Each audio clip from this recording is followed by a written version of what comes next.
Capítulo 2: A separação e a expiação. A função do trabalhador de milagres. Antes que os trabalhadores de milagres estejam prontos para empreender sua função nesse mundo, é essencial que compreendam inteiramente o medo da liberação. De outro modo, podem inadvertidamente fomentar a crença que a liberação é aprisionamento, uma crença que já prevalece muito. Essa percepção equivocada surge, por sua vez, da crença em que o dano pode ser limitado ao corpo. Isso acontece em função do medo subreptício de que a mente pode ferir a si mesma. Nenhum desses erros é significativo porque as criações equivocadas da mente na realidade não existem. Esse reconhecimento é um instrumento de proteção muito melhor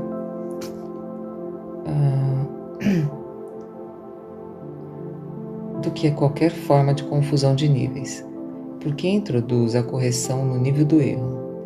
É essencial lembrar que só a mente pode criar e que a correção pertence ao nível do pensamento.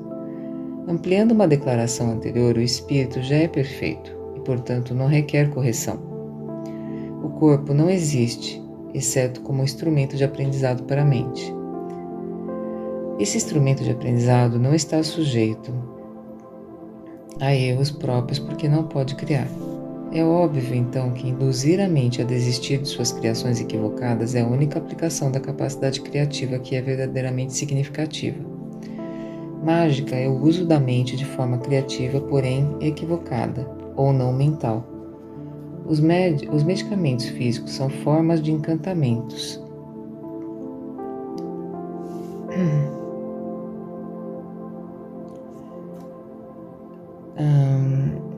Mas se tens medo de usar a mente para curar, não deves tentar fazê-lo. O próprio fato de teres medo faz com que a tua mente seja vulnerável à criação equivocada. Estás, portanto, propenso a compreender de forma equivocada qualquer cura que possa ocorrer, e como o egocentrismo e o medo usualmente ocorrem juntos, pode ser incapaz de aceitar a fonte real da cura. Nessas condições, é mais seguro para ti apoiar-te temporariamente em instrumentos de cura físico, porque esses não podem perceber equivocadamente como as tuas próprias criações. Enquanto persistir o teu sentimento de vulnerabilidade, não deves tentar apresentar milagres. Eu já disse que milagres são expressões da mentalidade disposta para o milagre. E essa mentalidade milagrosa significa mentalidade certa.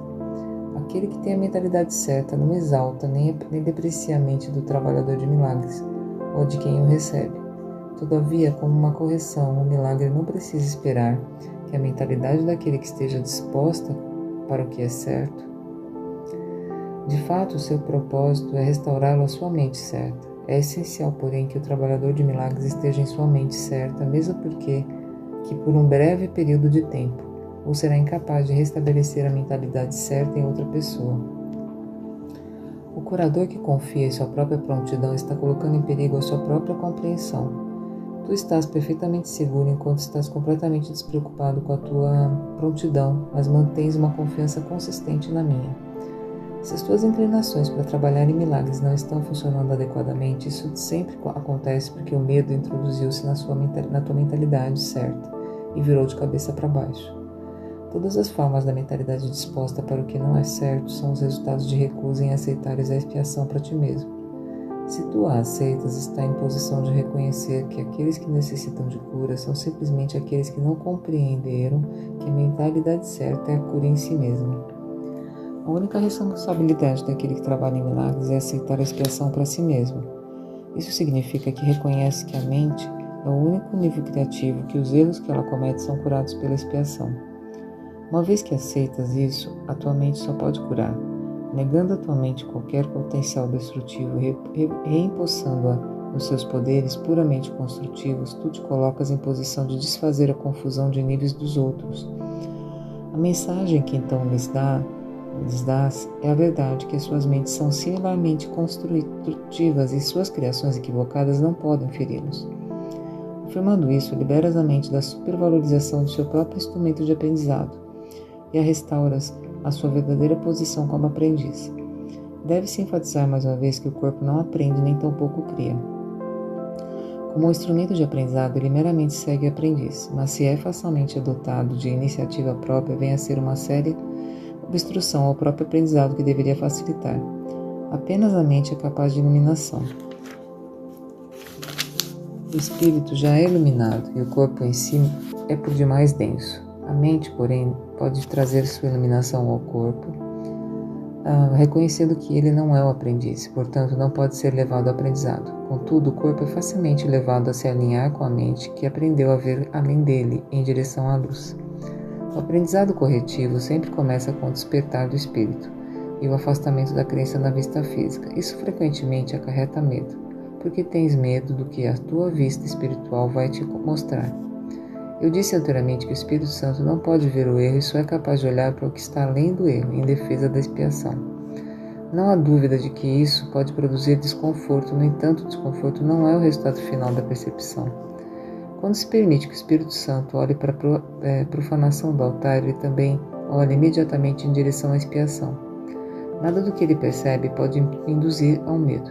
Tudo que resulta da consciência espiritual é meramente canalizado em direção à correção. O desconforto só surge para trazer à consciência a necessidade de correção. Em última instância, o medo da cura surge de uma recusa em aceitar inequivocadamente que a cura é necessária. O que o olho físico vê não é corretivo e nem pode o erro ser corrigido por qualquer instrumento que possa ser visto fisicamente.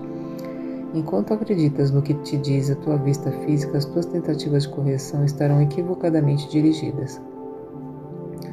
A visão real é obscurecida porque não podes suportar ver o teu próprio altar profanado. Mais uma vez que o altar foi profanado, o teu estado vem a ser duplamente perigoso, a menos que o seja percebido. A cura é uma habilidade que foi desenvolvida após a separação. Antes disso, era desnecessária. Como todos os aspectos da crença no espaço e no tempo, ela é temporária. Contudo, enquanto o tempo persiste, a cura é necessária como um meio de proteção. Isso é assim porque a cura baseia-se na caridade, e a caridade é uma maneira de perceber a perfeição do outro. Mesmo quando não podes perceber em ti mesmo, a maioria dos mais elevados conceitos que tu és capaz de ter agora depende do tempo. A caridade é realmente um reflexo mais fraco de uma abrangência do amor muito mais poderosa. Está muito além de qualquer forma de caridade que possa conceber por enquanto. A caridade é essencial à mentalidade certa, no sentido limitado no qual ela pode ser agora alcançada. A caridade é um modo de olhar para o outro como se ele já estivesse, muito além de suas realizações fatuais no tempo. Como seu próprio pensamento é faltoso, ele não pode ver expiação para si mesmo, ou não teria nenhuma necessidade de caridade. A caridade que lhe é conferida é tanto uma admissão de que ele necessita de ajuda, quanto um reconhecimento de que vai aceitá-la. Essas duas percepções claramente implicam em uma dependência em relação ao tempo, fazendo com que seja evidente que a caridade ainda está dentro das limitações desse mundo. Eu disse anteriormente que só a revelação transcende o tempo. O milagre, como expressão de caridade, só pode encurtá-lo. Tem que ser compreendido, porém, que sempre que ofereces um milagre a um outro, estás encurtando o seu sofrimento e o teu. Isso corrige retroativamente, assim como progressivamente. Fim da leitura de hoje. Livro de Exercícios, lição 14. Deus não criou um mundo sem significado. A ideia para o dia de hoje é evidentemente a razão pela qual um mundo sem significado é impossível. O que Deus não criou não existe. E tudo que existe, existe tal como Ele o criou. O mundo que vês nada tem a ver com a realidade, foi feito por ti e não existe. Os exercícios para o dia de hoje devem ser praticados com os olhos fechados do início ao fim. O período de exame da mente deve ser curto, 1 minuto no máximo. Não tenhas mais do que 3 períodos de prática com a ideia para o dia de hoje, a menos que o aches confortáveis. Se isso acontecer, será porque realmente compreendes para que serve. A ideia para o dia de hoje é um outro passo no aprendizado de abandonar os pensamentos que tem escrito no mundo e te veres em seu lugar o Verbo de Deus. Os passos iniciais nessa troca, que verdadeiramente pode ser chamada de salvação, podem ser bastante difíceis e até bastante dolorosos. Alguns deles te conduzirão diretamente ao medo. Tu não serás deixado lá. Irás muito além disso. A nossa direção é rumo à perfeita segurança e à perfeita paz. Com os olhos fechados, pensa em todos os horrores do mundo que cruzam a tua mente. Cita cada um à medida que te ocorre e em seguida nega a tua realidade. Deus não criou-o, portanto, não é real. Dize, por exemplo, Deus não criou aquela guerra, portanto, ela não é real. Deus não criou aquele acidente de avião, portanto, ele não é real. Deus não criou aquele desastre, portanto, ele não é real. Outros sujeitos adequados para a aplicação da ideia para o dia de hoje também incluem qualquer coisa que tenhas medo que possa te acontecer, ou a qualquer pessoa com quem estejas preocupado. Em cada caso, cita o desastre bem especificamente. Não use termos genéricos. Por exemplo, não digas Deus não criou a enfermidade, mas Deus não criou o câncer, ou ataques cardíacos, ou qualquer outra coisa que possa te provocar medo. Estás olhando para o teu repertório pessoal de horrores. Essas coisas são parte do mundo que tu vês. Algumas delas são ilusões compartilhadas e outras fazem parte do teu inferno pessoal. Isso não importa. Aquilo que Deus não criou só pode estar na tua própria mente a parte da sua. A sua com letra maiúscula no caso de Deus. Portanto, não tem nenhum significado. Em reconhecimento desse fato, conclui os períodos de prática repetindo a ideia para o dia de hoje. Deus não criou um mundo sem significado. A ideia de hoje pode, obviamente, ser aplicada a qualquer coisa que te perturbe durante o dia. Fora dos períodos de prática, ser muito específico ao aplicá-la, diz: Deus não criou o mundo sem significado.